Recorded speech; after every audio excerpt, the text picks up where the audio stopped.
नमस्कार, मैं हूं रजत राणा। आप देख रहे हैं वायरल हरियाणा। दोस्तों, आज से हम एक नए कार्यक्रम की शुरुआत कर रहे हैं मुद्दे की बात रजत राणा के साथ। और आज का हमारा सबसे पहला मुद्दा है हेल्थ। तो हमारे साथ एक ऐसी शख्सियत मौजूद हैं पहले कार्यक्रम में जो किसी परिचय की मोहताज नहीं है। दोस्तों, आचार्य मनीष जी, सर स्वागत है। और सबसे पहला कार्यक्रम ही हम आपसे शुरू कर रहे हैं। सर, आजकल हम देखते हैं कि जो हेल्थ को लेकर काफ़ी ज़्यादा दिक्कतें ज़रूर सामने आ रही हैं। और कहीं ना कहीं जो देखने को मिलता है कि जो छोटे छोटे बच्चे हैं अब उनको भी शुगर होने लगी है। शुगर को लेकर काफ़ी ज़्यादा ऐसा एक कहें कि विस्फोट सा हो चुका है। हर घर में कोई ना कोई शुगर का पेशेंट होता है। क्या कारण मानते हैं सर? इसके पीछे मुख्य कारण है हमारे घर में गलत ट्रीटमेंट। जैसे आजकल बुखार होता है, जुकाम होता है, खांसी होती है, हम फटाफट एंटीबायोटिक खाना शुरू कर देते हैं, हम फटाफट बुखार की गोली खाना शुरू कर देते हैं। जबकि बुखार आयुर्वेद के हिसाब से हमारा मित्र है।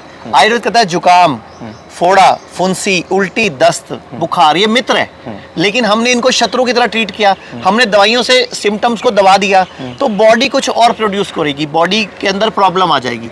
तो शुगर, बीपी, छोटी उम्र में चश्मा लगना, आजकल छोटे छोटे बच्चों को इंसुलिन लगना, छोटे उम्र में किडनी फेल होना, नेफ्रोटिक सिंड्रोम, पेशाब में दिक्कत, रात को सोते टाइम बच्चे का पेशाब निकल जाना, ये आजकल बच्चों में आम समस्याएं बढ़ती जा रही हैं। और माँ बाप उसके लिए फिर वही गलती कर रहे हैं, वो फिर एलोपैथी में, मॉडर्न साइंस में चले जाते हैं, जिसमें कोई इलाज नहीं है। वो सिर्फ मेंटेनेंस की बात करता है और वो सप्रेशन की बात करता है, जबकि आयुर्वेद बीमारी की जड़ को ठीक करने की बात करता है। सर, क्या आप मानते हैं कि इसके लिए जो हमारी दिनचर्या है, जो फॉरेन कल्चर हमने अडोप्ट कर लिया है, और हमारा उठना, रात को लेट सोना और सुबह देर से उठना, हर टाइम मोबाइल और जो एलईडी है उनके सामने बैठे रहना, इसको आप कितना का वो कारण मानते हैं? सर, 50% कारण ये है, 50% कारण दवाइयों का मिसयूज है, 50% कारण है आपने बताया लेट उठना और देर से सोना।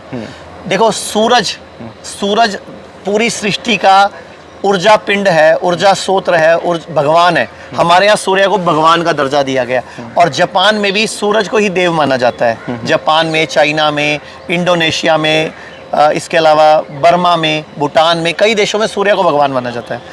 तो जब सूर्य डूब गया तो मेरी पेनक्रियास के सोने का टाइम है, मेरी किडनी के भी रेस्ट करने का टाइम है। लेकिन हम रात को 11 बजे खा रहे हैं, 10 बजे खा रहे हैं, तो पेनक्रियास को उसको हजम करने के लिए जूसेस देने पड़ेंगे, मेरी किडनी को उसको निकालने के लिए, टॉक्सिन्स को लिए वर्किंग करनी पड़ेगी। तो मैंने मेरी किडनी और मेरे पेनक्रियाज और मेरे अंगों के सिस्टम को, रिदम को डिस्टर्ब कर दिया, जिसकी वजह से मुझे प्रॉब्लम आ रही है। तो दिनचर्या बहुत बड़ा फैक्टर है। तो अगर पूरा भारत सूरज उगने के साथ उठ जाए और सूरज डूबने के बाद थोड़ी देर बाद सो जाए, तो मैं कहता हूँ किसी को भी किसी भी हॉस्पिटल में जाना ही नहीं पड़ेगा। हॉस्पिटल खाली हो जाएंगे और पूरा देश स्वस्थ हो जाएगा। तो सर, एक और मैं पूछना चाहता हूँ आपसे कि जैसे तो ये जाता है कि शुगर का तो कोई इलाज ही नहीं है, आप जितना मर्जी कुछ कर लें, कितनी दवाइयाँ खा लें, जो मर्जी कर लें, शुगर तो ठीक ही नहीं हो सकता। क्या आप मानते हैं हो सकता है? देखो, भारत में ना एक एक्ट है, drug and magic remedy act. उस एक्ट के हिसाब से मैं बोल नहीं सकता शुगर ठीक हो सकती है। हाँ, वो एक्ट को हटा दो तो शुगर ठीक हो सकती है। अच्छा, वो हटा दो तो ठीक, मतलब शुगर ठीक हो सकती है, लेकिन मैं बोल नहीं सकता। तो हम क्या बोलते हैं, शुगर रिवर्स हो सकती है। रिवर्स हो सकती है, शुगर रिवर्स हो सकती है जी। Drug and magic remedy act अब लागू नहीं होगा। अच्छा, मतलब कैसे हो सकती है सर ये? मतलब सिर्फ अपनी दिनचर्या ठीक करके खाना। मैं आपको, अगर आप चाहो तो मैं आपके चैनल पे फ्री में सिखा सकता हूँ। पूरे हिंदुस्तान की शुगर फ्री में ठीक हो सकती है। कैसे हो सकती है? क्या करना है कि सुबह नाश्ते में 12 बजे तक जो नाश्ता करना है आपने, 10 बजे करना है, 9 बजे करना है, 11 बजे करना है, तो आप जितना, आपको आधा किलो फ्रूट की प्लेट खानी है। जो भी आपने खाना है, परोठे, चावल, खिचड़ी, दलिया, पोहा, चिवड़ा, कोई दिक्कत नहीं। लेकिन उससे पहले आपने आधा किलो फ्रूट खिलाने हैं। कोई भी सीजन के, आम खाओ, केला खाओ, कोई भी खाओ। हम तो शुगर में खा ही नहीं सकते सर, मैं कहता हूं अगर आपको शुगर है तो मीठे फ्रूट 3-4 गुना खाओ, 5 गुना खाओ, 2 किलो खाओ। अगर शुगर बढ़ जाए मेरे पे केस कर देना। नहीं बढ़ती सर। हाँ, आप गलती क्या करते हो, माजा शुरू कर देते हो, फ्रूटी पीना शुरू कर देते हो, मैंगो शेक शुरू कर देते हो। वो नहीं मैं बोल रहा, आम खाने को बोल रहा हूँ। तो आपको प्लेट 1 यानी कि प्लेट 1, प्लेट 2, 2 तरीके से खाना खाना है। तो पहले आपको आधा किलो फ्रूट खाने हैं, फिर ऊपर से जो भी खाना है, परोठा, चावल खाना खाओ। फिर लंच में 250 ग्राम पहले सलाद खाओ। ऊपर से जो खाना है आप, रोटी चावल वो खाना खाओ। बस डिनर में पहले सलाद या फ्रूट खाओ, ऊपर से खाना हल्का खाओ। बस इतना सा करते ही, और 2 चीज़ों का परहेज है साथ में। दूध की बनी कोई भी चीज छोड़ दो, जो भी चीज जानवर से आती है वो छोड़ दो। जैसे जानवर से क्या आ रहा है, दूध आ रहा है। मैं आपसे एक सवाल पूछता हूँ कि भारत में दूध के लिए एक हमारी सेंटीमेंट जुड़ी हुई है, लेकिन अगर आप कोई साइंटिफिक स्टडी हो चुकी है उसको मानोगे? बिल्कुल तो मानेंगे। 2018 में NIN ने एक स्टडी किया था कि क्या दूध पीकर हड्डियां मजबूत होती हैं कि दूध छोड़कर फ्रूट सलाद खा के हड्डियां मजबूत होती हैं। तो मैं आपको एक वो नंबर दे दूंगा उस क्लिनिकल रिसर्च का, आप खुद चेक कर लो।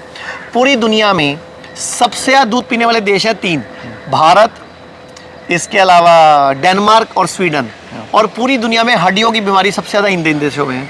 पूरी दुनिया में 2 देश सबसे कम दूध पीते हैं, थाईलैंड और वियतनाम।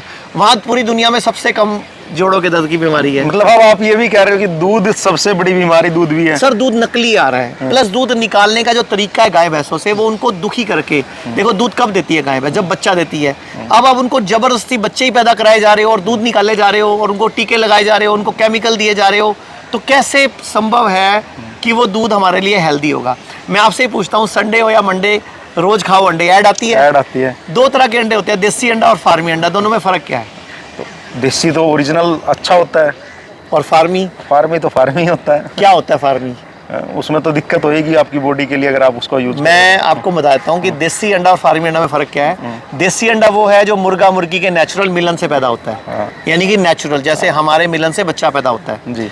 ऐसे ही फार्मी अंडा क्या होता है, जो मुर्गे या मुर्गी दोनों ही नहीं होता, वो बीच का होता है, उसमें दोनों जेंडर होते हैं। और उसको स्टिमुलेट करके, उसको हार्मोन्स दे के, टीके लगा के, गोलियां दे के, उसको फीड दे के अंडे ही लिए जाते हैं। तो वो हार्मोन डिस्टर्ब प्राणी, how it can be possible कि वो हेल्दी अंडा देगा जो खुद ना पुरुष है ना महिला है और बीच का है, और उसके जीन भी डिस्टर्ब होंगे, तो हमारे जीन भी तो डिस्टर्ब करेगा।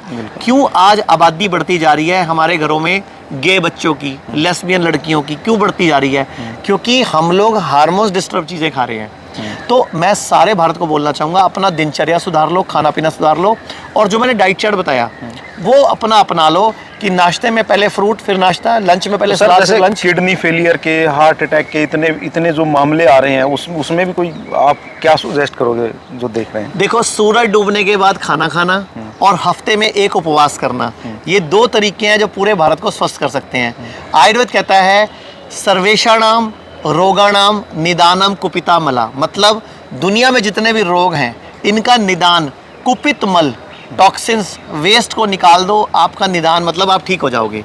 एक और भी श्लोक बताता हूँ मैं, शुद्धो देहा मनस्य यस्य सजीवति वर्षतम, कि देह को शुद्ध कर लो, 100 वर्ष तक स्वस्थ सुखी जी सकते हो। तो सर अगर आपसे जुड़ना चाहें, क्योंकि अब हमारे जो दर्शक हैं उनके दिमाग में अब ये भी चलेगा कि हमें आचार्य जी से जुड़ना भी है और खुद भी स्वस्थ रहना है, तो आपसे जुड़ा कैसे जाए, कहाँ कहाँ जो है आपने अपने हॉस्पिटल्स बनाए हुए हैं, वो एक बार जरूर बताने हैं। देखो, आप ये पूरे हॉस्पिटल का व्यू देख रहे हो, ये पीछे विला सेक्शन था, ये मेरे पीछे B1 B2 ब्लॉक है। तो ये 8270482704 एक तो नंबर नोट कर लो। दूसरा, ये हम खड़े हैं हिम्स दिल्ली NCR में, जो हिंदुस्तान का सबसे सुंदर सेंटर है, सबसे सुंदर केंद्र है, 25 एकड़ में बना हुआ है। इसके अलावा 100 बेड का हिम्स हमारा डेराबस्सी में है, 100 बेड का हिम्स हमारा लखनऊ में है, और 150 बेड का हिम्स हमारा नवी मुंबई में है। इसके अलावा गुड़गांव में छोटा हिम्स है, अमृतसर में छोटा हिम्स है, इसके अलावा चंडीगढ़, जीरकपुर, गोवा, संगरूर, थाने, इसके अलावा अंधेरी, और आपका संगरूर और लुधियाना, आपका जयपुर, जोधपुर, छोटे छोटे कई सारे हिम्स हैं। बड़े हिम्स 4 ही हैं, लखनऊ, मुंबई, आपका दिल्ली NCR और नवी मुंबई, और सॉरी क्या बोलते हैं उसको, चंडीगढ़, डेराबस्सी, ये बड़े हिम्स हैं। तो अगर आप जुड़ना चाहते हो, पहली बात तो हम चाहते हैं आप घर पे ठीक हो, जो हमारे YouTube पे खूब वीडियोस हैं, Facebook पे खूब वीडियोस हैं, जिसको आप अपनाकर ठीक हो सकते हो। नहीं तो आप हमारी बातें सुन के या हमारे हॉस्पिटल में एक तो रहकर, एडमिट होकर, भर्ती होकर, यहाँ पे प्रकृति के साथ अपने आप को पंचकर्मा करके, नेचुरोपैथी करके, अपनी क्लीनिंग करके भी अपने आप को रिजनरेट कर सकते हो, रिपेयर कर सकते हो। तो दोस्तों, ये थे आचार्य मनीष जी, और आप जो भी इन्होंने चीज़ें बताई हैं, अगर आप स्वस्थ रहना चाहते हैं तो उनको जो है आपको फॉलो ज़रूर करना होगा, और साथ ही साथ अगर आप इनसे जुड़ना चाहते हैं तो आपको सब चीज़ें बता दी गई हैं। और अपील करूँगा इस वीडियो को ज़्यादा से ज़्यादा शेयर करें ताकि सब तक ये वीडियो पहुँचे। धन्यवाद।